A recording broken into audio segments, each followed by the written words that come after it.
गुढीपाडव्याच्या हार्दिक शुभेच्छा. Oh very good.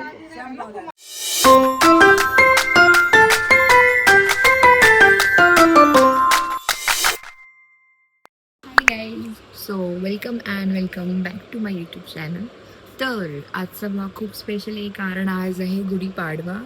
तर फर्स्ट ऑफ ऑल सगळ्यांना हॅपी गुढीपाडवा, नवीन वर्षाच्या खूप खूप शुभेच्छा.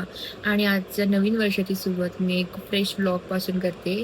खूप दिवसानंतर ब्लॉग अपलोड करते. कन्सिस्टन्सी माझ्याकडून होत नाही बेबीमुळे, but I will try my best and let's get started. सणाची सुरुवात ही छान रांगोळीने करतात, त्यामुळे मी लवकर उठून रांगोळी काढायला बसले. आणि हे काही पॅचेस मी दिवाळीमध्ये बनवले होते जेणेकरून टाईम सेव्ह होईल, मोठी रांगोळी काढता येईल. तसं तर मी माझ्या बेबीला झोपवून मग रांगोळी काढायला बसले, but obviously mumma is not there, so तोही उठला.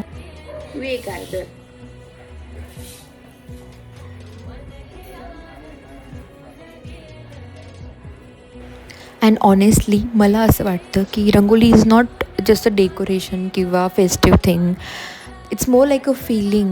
त्यामुळे ते एक पॉझिटिव्हिटी आणि एक वेलकमिंग वाईब घेऊन येतं. सो येस, वेळ नसेल तरीही मी छोटीशी का असते ना फेस्टिवलला रंगोली काढायचं ट्राय करतेच. बेसिकली हा महाराष्ट्रीयन न्यू इयर आहे, म्हणजे एक न्यू बिगनिंग, एक fresh start.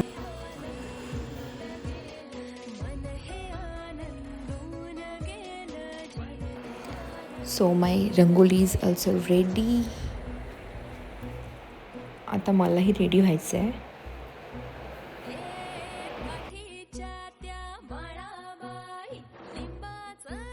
I am wearing this blue sari आणि एक महाराष्ट्रीयन टच असलेला छोटासा necklace.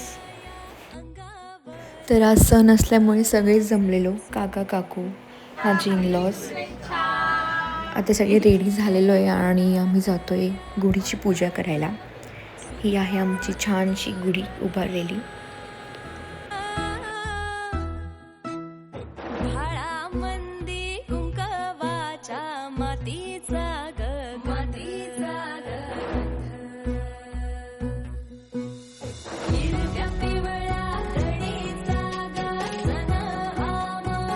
And now it's my turn.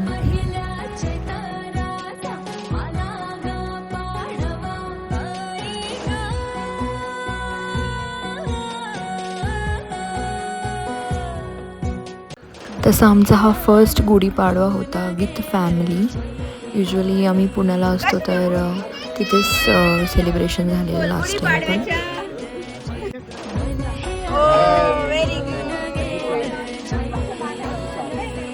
Okay, so आता किचनमध्ये एंट्री. आणि आज आहे पुरणपोळी, बिकॉज मराठी सण आणि पुरणपोळी नाही म्हणजे इट्स इनकम्प्लीट. त्यानंतर गुढी उतरवली आणि पुरणपोळीचा नैवेद्य देवाला दाखवला. त्यानंतर आम्ही सगळेही जेवलो, आम्हाला खूप भूक लागली होती. तर हा होता आमचा सिम्पल बट स्पेशल असा गुढीपाडव्याचा vlog. Thank you for watching and see you in the next vlog. गुढीपाडव्याच्या हार्दिक शुभेच्छा.